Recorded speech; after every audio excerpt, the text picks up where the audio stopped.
Tom A, I want to ask you about, and I know he got suddenly very popular with all his high fives when he came off against Aston Villa and was loved by the visiting supporters. But what exactly is Kolo Muani bringing to the team at the moment? And should De Zerbi really be thinking about replacing him in the starting 11 at Chelsea?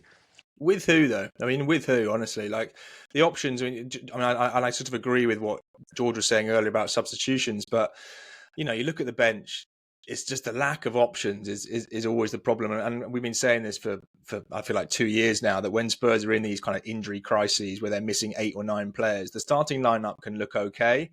The bench is what always looks problematic because they have such a lack of ability to change games, So you're looking at Kolo Muani, and of course, in a well-functioning team and a decent squad, the guy would have been on the bench a month or two ago. Instead, they're having to, pin their hopes on the idea that Kolo Muani is suddenly going to deliver and reproduce his Eintracht Frankfurt form. It feels harsh in a way because obviously he did well to set up that Richarlison chance, but I still think the quality of that pass makes it a more difficult chance than it should have been for Richarlison. Compare it to Odegaard, for example, with Trossard.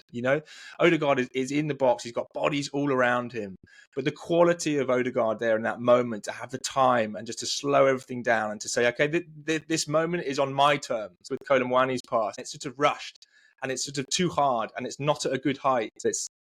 It's the lack of quality, and guys, like, honestly, like we talk about De Zerbi making an impact and he has. Spurs are 4 games unbeaten now, that he's definitely turned this team around, but the tools in the box are still the same.